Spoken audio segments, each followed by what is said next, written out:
¿Qué pensaríais si os dijera que yo creo que soy superior a vosotros? Bueno, maticemos esto.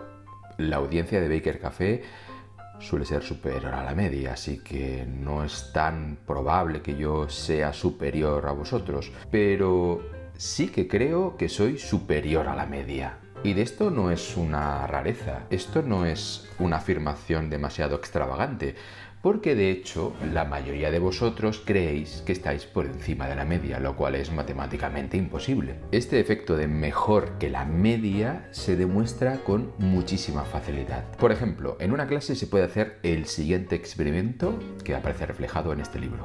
A un grupo de estudiantes se les hace las siguientes preguntas. Primera, ¿cómo es tu sentido del humor? Los estudiantes deben valorarlo, como veis, en una tabla del 1 al 7, siendo 1 mucho peor que el estudiante universitario medio y siendo el 7 mucho mejor que el estudiante universitario medio. Luego se hace una segunda pregunta. ¿Cómo es tu habilidad en matemáticas? De nuevo vemos a una tabla del 1 al 7, siendo 1 mucho peor que el estudiante universitario medio y 7 mucho mejor que el estudiante universitario medio.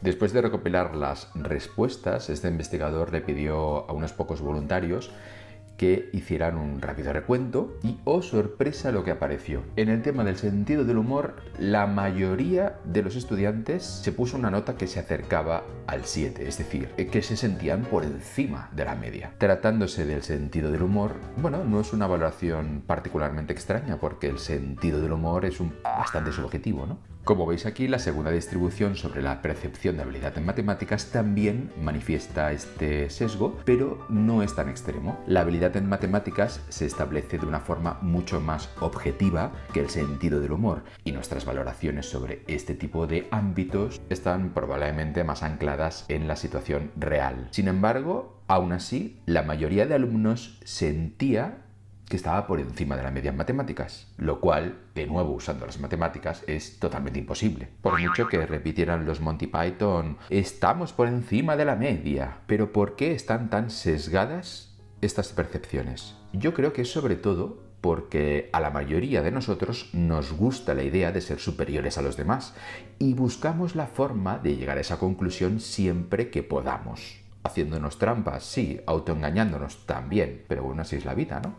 De hecho, el desaparecido y genial cómico George Carlin se hacía eco de esta aspiración diciendo: ¿alguna vez han advertido que cualquiera que circule por la carretera más despacio que ustedes es un idiota y cualquiera que circule más deprisa es un loco? Este tipo de ilusiones nos ayudan a mantener una autoestima suficientemente sólida. Si la superioridad fuera irrelevante en nuestra autoevaluación, bueno, no sería necesaria esta interpretación sesgada, pero tampoco tiramos del todo por la borda la objetividad, porque entonces estaríamos totalmente chalados. Es decir, que en lo que respecta a nuestros rasgos y nuestras capacidades menos subjetivas, somos más sensibles a las realidades de nuestra posición relativa real, aunque puede que siempre nos concedamos el beneficio de la duda.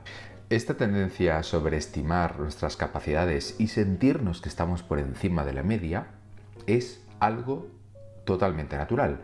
Y de hecho los cerebros que funcionan mejor son aquellos que son capaces de autoengañarse de una manera mucho más eficaz, aunque, como hemos dicho antes, no de forma tan exagerada como para que resulte obvio que nos estamos autoengañando.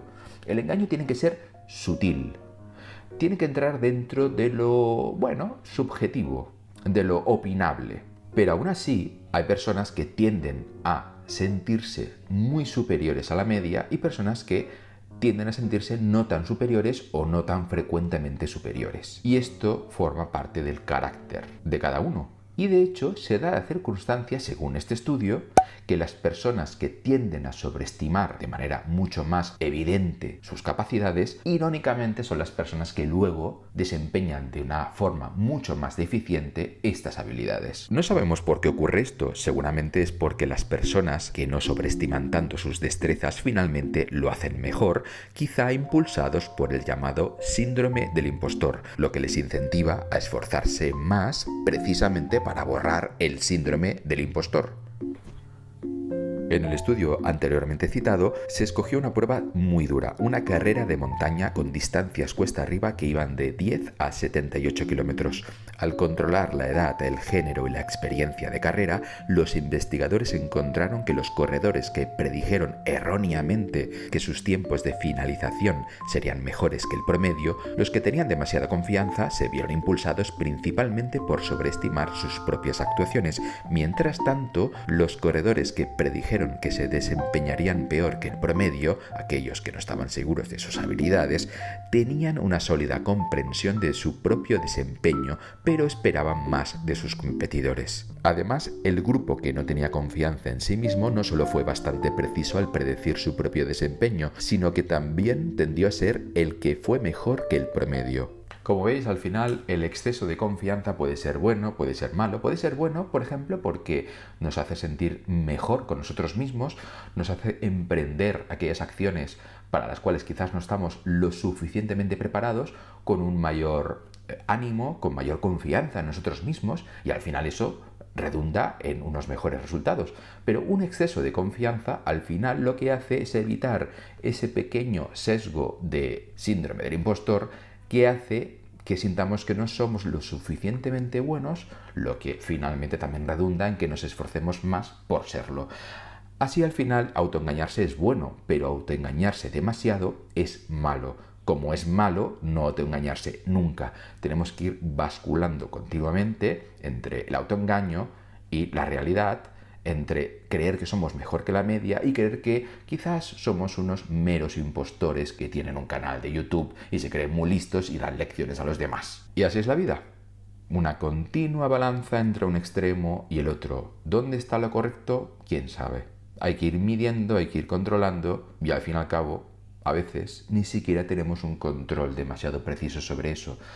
A veces esa báscula inclina su fiel hacia uno u otro lado en función de factores neuroquímicos, genéticos, biológicos que están totalmente fuera de nuestro control.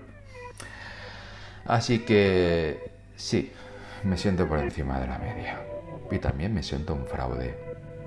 Hasta la próxima.